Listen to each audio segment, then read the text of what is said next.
రాజ్యం నాది అని చెప్పుకోవడానికి ఉందేమో చంద్రబాబు నాయుడు గారు చెప్పమనండి. ఈ రోజుకు రాజశేఖర రెడ్డి గారు, జగన్మోహన్ రెడ్డి గారు చేసినటువంటి పథకాలను చెప్పుకోవాల్సిందే తప్ప మీకు స్వయంగా మాకు ఈ పథకాలు ఉన్నాయి, మేము ఈ పథకాల ద్వారా రాష్ట్రాన్ని డెవలప్ చేసినాం, మా ద్వారా ప్రజలు ఈ విధంగా బాగుపడినారని చెప్పానండి.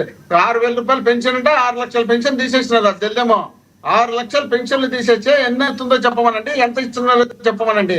కానీ 6,000 రూపాయలు అని చెప్పు 4,000 అని చెప్పుకొని 6 లక్షల పెన్షన్లు తీసేసి వాళ్ళకి నోరు కొడుతున్నారు. ఒక్క కొత్త పెన్షన్ ఈ రోజుకి ఇలా, ఒక్క రేషన్ కార్డు కూడా ఈ రోజుకి ఇలా.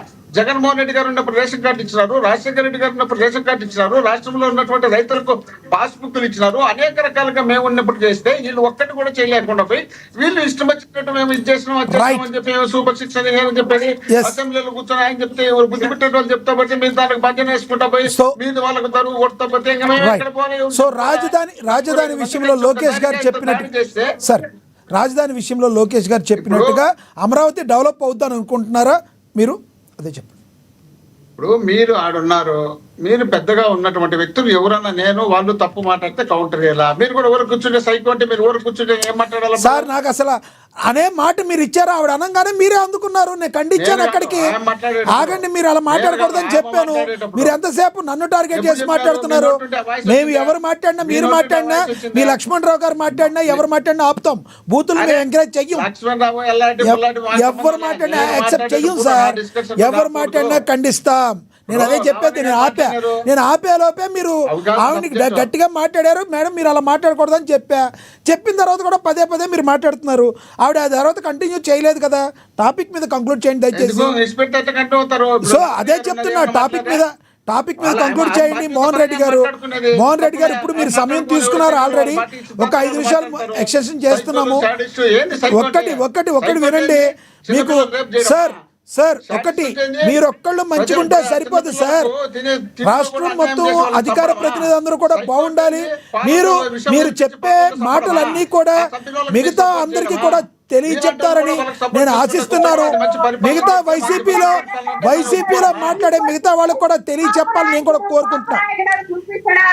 అవునబ్బా, మీరు వాళ్ళందరికీ చెప్పండి, మీ దగ్గర ఉన్న వాళ్ళకి చెప్పండి. ముందు మీరు మంచిగానే తీసుకుందాం. మోహన్ రెడ్డి గారు లాంటి వ్యక్తులు మీరు మంచి చెప్పినప్పుడు తీసుకుంటాం, ఎవరు చెప్పినా తీసుకుంటాం. ఎస్ బాగుంటది. అందరూ కూడా మీరు చెప్పింది 100% నిజం. అవతల వాళ్ళు మాట్లాడినప్పుడు కంపల్సరీ తప్పు మాట్లాడితే మోహన్ రెడ్డి గారు మీరే కాదు ఎవరు మాట్లాడినా ఖండిస్తాం.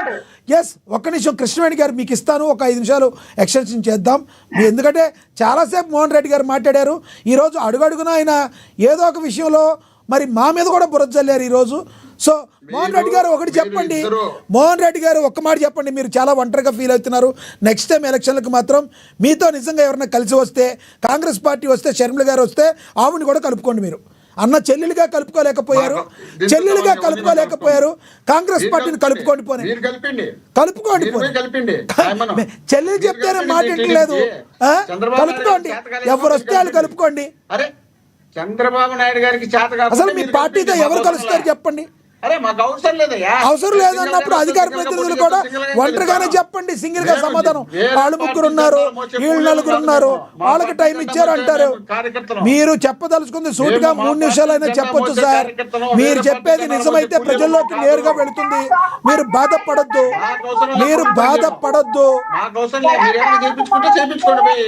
కాదు సార్, చంద్రబాబు నాయుడు గారికి పొత్తు పెట్టుకుని చేత కాలేదు. లోపాయి గారు తెలంగాణలో పెట్టుకున్నారు, ఇక్కడ పెట్టించండి, మీరు పెట్టండి. చంద్రబాబు నాయుడు గారితో పొత్తు పెట్టుకున్నాం. చివరిగా ఏమంటారు కృష్ణవేణి గారు? టాపిక్ మీద చేద్దాం, మీరు మాట్లాడదు కానీ చివరిగా ఏమంటారు మోహన్ రెడ్డి గారు ఒక్కటి చెప్పండి. మోహన్ రెడ్డి గారు ఒక్కటి చెప్పండి. మోహన్ రెడ్డి గారు, కృష్ణవేణి గారు దయచేసి ఆగండి. కృష్ణవేణి గారు దయచేసి క్వశ్చన్ అర్థం కావట్లేదు. మోహన్ రెడ్డి గారు ఒకటి చెప్పండి. లోకేష్ గారు చెప్పినట్టుగా అమరావతి చట్టబద్ధత కల్పించి అభివృద్ధి చెందుతుందని మీరు భావిస్తున్నారా? ఒక్కటి చెప్పి దయచేసి క్లోజ్ చేయండి ప్లీజ్.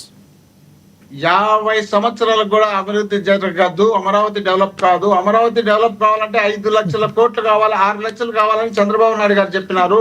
ఇప్పటికి 2 లక్షల కోట్లు కేవలం ఆ రోడ్లకు, నీళ్లకు, కరెంటుకే అవుతుంది వాళ్ళు చేసే అభివృద్ధి. ఆ తర్వాత జరగాల్సిన దానికి కనీసం 10 లక్షల కోట్లు అవుతుంది. ఆ రోజుకు 10 లక్షల కోట్లు పెట్టాలంటే దేశంలో ఉన్నటువంటి అప్పులన్నీ తెచ్చి మనమే పెట్టుకోవాల్సిన అవసరం వచ్చింది. వేరే రాష్ట్రాలు కూడా అప్పులు చాలవు. కాబట్టి అమరావతి ఆ ప్లేస్ లో ప్రసక్తి. రైట్. కృష్ణవేణి గారు కంక్లూడ్ చేయండి ప్లీజ్. లక్ష్మీనాథ్ గారు, వీళ్ళు ఏదో అరిచేసిన డిపెట్టి సూర్యకాంత్ ఆపలేరు అంటారు కదా, అలాగే అమరావతి అభివృద్ధిని కానీ అమరావతిని కానీ వీళ్ళు ఎక్కడ కూడా ఆపలేరు. ఆల్రెడీ చూసాం వీళ్ళ మీడియాలో కూడా అమరావతి విషయాల్లో రైతులను పట్టుకుని మహిళా రైతులను ఏ రకంగా వేశ్యల రాజధాని అని వీళ్ళ పేరు పెట్టినప్పుడే అమరావతి మీద వీళ్ళకి సవతి ప్రేమ అనేది ఎలా ఉందనేది క్లియర్ గా ప్రజలందరికీ తెలుసు కాబట్టి 11 నుంచి ఆల్రెడీ పక్కన కూర్చోబెట్టారు. రేపొద్దాన 0 స్థాయికి పడిపోయే స్థాయికి వైసీపీ వచ్చింది కాబట్టి వాళ్ళ కూటమి ప్రభుత్వం మీద బురద చల్లుతోంది. అలాగే అమరావతి అభివృద్ధిని అడ్డుకోవడానికి కూడా వీళ్ళ క్షణాక్షణం కూడా పనిచేస్తూ ఉన్నారు. కానీ ప్రతి దాన్ని కూడా మేము జయించుకొని వెళ్ళి ప్రజల పక్షాన నిలబడి ఈ రోజు వరకు పోరాటం చేస్తూనే ఉన్నాము. అలాగే అమరావతికి ఫ్యూచర్ లో ఎవరు ముఖ్యమంత్రి అయినా సరే గాని చట్టబద్ధత కల్పించే విధంగా కూటమి ప్రభుత్వం ఇవాళ ముందుకు వెళ్తుంది. పార్లమెంట్ లో బిల్లు పెట్టబోతుంది. అలాగే న్యాయశాఖ దగ్గర బిల్లు కూడా పరిశీలనలో ఉండడం జరిగింది. కానీ అమరావతికి సంబంధించినంత వరకు అభివృద్ధిని అడ్డుకోవడానికి ఎవరి తరం కూడా కాదు సార్. వైసీపీ పగటికల్లు అయితే మానేసుకోవడం చాలా మంచిది. ఈ రోజు గ్లోబలైజేషన్ గా ఉన్నటువంటి కంపెనీల్ని ఇవాళ కూటమి ప్రభుత్వం అమరావతి రాజధానికి తీసుకురావడం జరిగింది. డేటా లేక్స్ దగ్గర నుంచి అవే 2 వాట్సాప్ గవర్నెన్స్, సంజీవిని ప్రాజెక్టు దగ్గర నుంచి అన్ని కూడా తరలి వస్తున్నటువంటి పరిస్థితి. అలాగే రాష్ట్ర నలుమూలలా కూడా అభివృద్ధి చేస్తూ ఇవాళ గ్లోబల్ గా ఉన్నటువంటి వీళ్ళు చెప్పాం, మనం తెల్లారితే గూగుల్ లో సెర్చ్ చేసి చూస్తాము. గూగుల్ ని గోడౌన్తో పోల్చినటువంటి వాలంటీర్ తో పనిచేసేటువంటి వైసీపీ నాయకులకి ఎక్కడ సార్, ఎక్కడ వాళ్ళకి ఆ రాష్ట్రం మీద అభివృద్ధి ఉంది? ప్రతి ఒక్క విషయంలోని కూడా ఇవాళ కూటమి ప్రభుత్వం ప్రతి విషయంలోనూ కూడా మన గౌరవ ముఖ్యమంత్రి గారు ఒక ఐడియాలజీని చూడొచ్చు, ఆయన అనుభవాన్ని చూడొచ్చు. రాష్ట్రాన్ని అగ్రస్థానంలో నిలబెట్టడానికి ఈ రోజు ఆ అభివృద్ధి సంక్షేమం రెండు కళ్ళులాగా పనిచేస్తున్నటువంటి పరిస్థితి. సార్ లక్ష్మీనగర్ మీరు కూడా అడిగారు, ఇందాక కూడా అడగడం జరిగింది. అంటే పవన్ కళ్యాణ్ గారు పారిశ్రామికవేత్తలుగా చాలా మందిని డెవలప్ చేయడానికి ముందుకు ఆలోచిస్తాను అదే అని చెప్పడం, అంటే నియోజకవర్గాన్ని ఇంతమందిని ఎంపిక చేసి అన్న విషయం మీద కూడా నేను మాట్లాడతాను సార్. ఈ రోజు క్లస్టర్ కు సంబంధించింది వివిధ రంగాల్లో పనిచేస్తుంది. ఆటోమొబైల్ రంగం sir, renew energy, electronics, pharma, quantum computer కి సంబంధించినటువంటి రంగాలు, పరిశ్రమలు ఇక్కడ ఏ అయితే పరిశ్రమలు ఉంటాయో వాటి ఆ కంపెనీని ఐటీఐకి అనుసంధానం చేస్తూ ఉద్యోగాలు సృష్టించే లక్ష్యంతో స్కిల్ డెవలప్మెంట్ ఇవాళ యువతకు నేర్పిస్తూ ఉంది. అలాగే ఈ లక్ష్యంతో 22 పరిశ్రమలు కూడా క్లస్టర్ గా గుర్తించినట్లు కూడా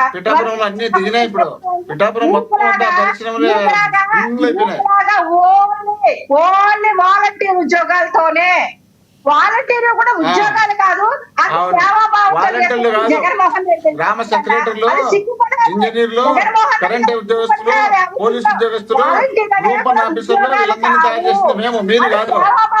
మీకు చేతగాక ఉన్నోళ్ళని పీకేసి వాళ్ళ చేతగాక 10,000 ఇచ్చారని చెప్పి వాళ్ళకి మోసం చేసి ఓటు ఇచ్చుకొని ప్రజలకు అన్యాయం చేసి మహిళలకు 15,000 రూపాయలు ఇస్తామని చెప్పి ప్రతి ఆడబిడ్డకు 1,500 నెలలు ఇస్తామని చెప్పి ప్రతి ఒక్కరికి మోసం చేసి చేతగాక మీరు అధికారంలోకి వచ్చి అలకలబడి లాస్ట్ కు దేవుళ్ళ మీద పడి దేవుళ్ళ రాజకీయాలు చేసుకుంటున్నాను. మాతో కాదు, చేత కాదు, మాకు ఎత్తిపోయినామని.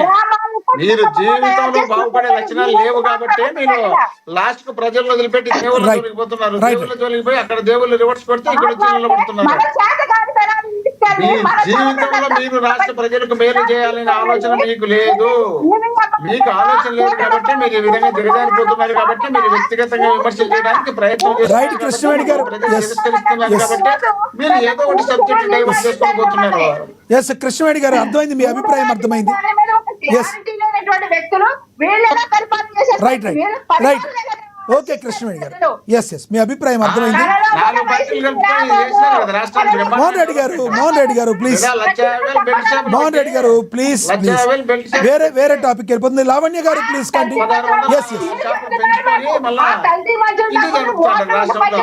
డ్రగ్స్లు పెట్టి కుకైన్లు పెట్టి రకరకాలుగా రాష్ట్రం అంతా మత్తు రాష్ట్రంగా తయారు చేసి పెట్టి అమ్మాయిలు రేపు చేపించే కార్యక్రమాలు పెట్టి ఇష్టం వచ్చినట్టు మీరు వాడుకుంటారు రాష్ట్రాన్ని. మీరు డెవలప్మెంట్ మీకు అవుతుందా? ఎన్ని జన్మలు ఎత్తితే మీకు డెవలప్ చేయాల్సి అవుతుంది? మీరు డెవలప్ అవుతారు, మీ పార్టీ డెవలప్ అయితే మీరు స్టోక్ గా తిరుగుతారు, మీకు కావాల్సినటువంటి ఫ్లైట్ చేసుకుంటారు, మీకు కావాల్సినటువంటి హెలికాప్టర్లు వేసుకుంటారు, మీకు కావాల్సినటువంటి తిరుగుతారు. ప్లీజ్ కృష్ణవేణి గారు మీ అభిప్రాయం అర్థమైంది. మోహన్ రెడ్డి గారు ఆగాలి. మోహన్ రెడ్డి గారు ప్లీజ్ మ్యూట్ అవుతారు ఇద్దరు ప్లీజ్. అన్న సింగిల్ గా దొడ్డుదాన్ని ఎవరితో పొత్తులు పెట్టుకోకుండా రమ్మని దేశంలో పార్టీలన్నీ ఎత్తిపోయిన పార్టీలను తెచ్చి పెట్టుకుంటారు. మీరు గెలిచాక దేశంలో అందరినీ కలుపుకొని మీరు ఏదో గెలిచి అది పెద్ద గొప్పగా అని చెప్పుకుంటున్నారు. మీరు సింగిల్ గా పోటీ చేసి గెలిచే ధైర్యం ఉందేమో ఎవరికో రమ్మని చెప్పండి చాలు. మీరు సింగిల్ గా మీరు పెద్ద డెవలప్ చేస్తున్నారు కదా, డెవలప్ చేసిన సింగిల్ గా వచ్చి పోటీ చేయండి. మీరు పెద్ద డెవలప్ చేస్తున్నారు కదా, ఆ డెవలప్ చేసిన సింగిల్ గా వచ్చి పోటీ చేయండి. ఆ పోటీ చేయడం ధైర్యం లేదు, దమ్ము లేదు. మీరు ఎటు ఓడిపోతారు, డిపాజిట్ కూడా రాదు. ప్లీజ్ వదిలేయండి, అక్కడికి టాపిక్ వేరుగా వెళ్ళిపోతుంది. మోహన్ రెడ్డి గారు వదిలేయండి. రాజ్యాంగంలో ఏది రకంగా ఉంటే ఆ రకంగానే వెళ్తారు మోహన్ రెడ్డి గారు. సింగులు సింహాలు కలుపు కూటములు ఏముండవు, దయచేసి వదిలేండి. రాజ్యాంగంలో ఎలా ఉంటే అలా వెళ్తారు, చట్టబద్ధంగా వెళ్తారు. దయచేసి ఆగండి. ఎస్ లావణ్య గారు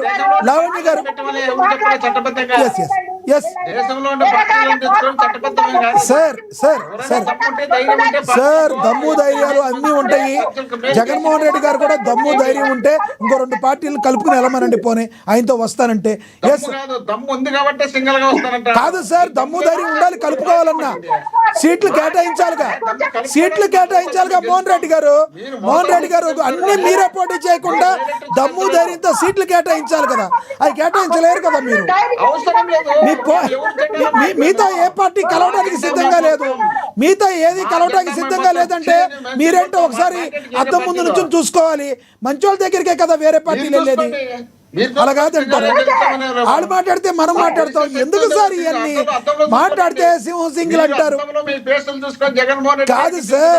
కాదు సార్ ఒక పార్టీ మేము సింగిల్ అని మీరు గొప్పగా చెప్పుకుంటున్నారు. మీరు సింగిల్ అని గొప్పగా చెప్పుకుంటున్నారు. మీరు సింగిల్ గా ఉండిపోవడానికి కారణం ఏంటి అది కూడా చూసుకోవాలిగా. మీరు మీ దగ్గరికి ఎవరు రావట్లేదంటే, మీ దగ్గర ఎవరు ఉండట్లేదంటే మీరు ఎలా ఉన్నారు, మీ పరిస్థితులు ఎలా ఉన్నాయి, మీ దగ్గర చుట్టూ ఉన్న వాళ్ళు ఎలా ఉన్నారు, మీ ఎమ్మెల్యేలు ఎలా ఉన్నారు, మీ ఎంపీలు ఎలా ఉన్నారు, వాళ్ళ యొక్క పరిస్థితి ఎలా ఉంది. మీ దగ్గరికి రారు, ఎలా వస్తారు? షాక్ కొట్టే పరిస్థితి మీ దగ్గరికి వస్తే ముట్టుకుంటే మాడి మసైపోతుంటే మీ దగ్గరికి ఎవరు వస్తారు? ఇలా కూడా అనుకోవచ్చు కదా. రైట్ సార్, చట్టబద్ధంగా ఎవరు ఎప్పుడైనా వెళ్ళొచ్చు. రైట్ కృష్ణవేణి గారు సమయం అయిపోయింది, మోహన్ రెడ్డి గారు సమయం అయిపోయింది, దయచేసి అర్థం చేసుకోండి. లావణ్య గారు కంక్లూడ్ చేయండి మేడం. లావణ్య గారు ఇది ఆగేటట్లేదు కానీ మీరు కంక్లూడ్ చేయండి, వాళ్ళు మ్యూట్ అవుతారు. ప్లీజ్ కంక్లూడ్ చేయండి లావణ్య గారు ప్లీజ్. రాజధానికి సంబంధించి కానీ రాష్ట్రానికి సంబంధించి కానీ ఒకటేనండి, 600 అయినా ఏది ఏమైనా ఎవ్వరు ఆపాలని చూసినా రాజధాని అభివృద్ధిని కానీ ఆంధ్రప్రదేశ్ రాష్ట్ర అభివృద్ధిని కానీ ఎవ్వరూ ఆపలేరండి. 2047 నాటికి కూటమి ప్రభుత్వం స్వర్ణాంధ్రప్రదేశ్ చేయడానికి కట్టుబడి ఉంది. అది ఖచ్చితంగా 100% అయి తీరుతుంది. ఆంధ్రప్రదేశ్ రాష్ట్రంలో బంగారు కుటుంబాలని ఖచ్చితంగా ముఖ్యమంత్రి నారా చంద్రబాబు నాయుడు గారు, ఉప ముఖ్యమంత్రి కొనిదెల పవన్ కళ్యాణ్ గారు ఖచ్చితంగా చేసి తీరుతారు. కేంద్ర ప్రభుత్వం యొక్క సహకారం ఖచ్చితంగా ఉంటుంది. ఆంధ్రప్రదేశ్ రాష్ట్రాన్ని 47 నాటికి ఖచ్చితంగా స్వర్ణాంధ్రప్రదేశ్ గా చేసి తీరుతాము. అమరావతిని దేశమంతా చూసే విధంగా తయారు చేస్తాము.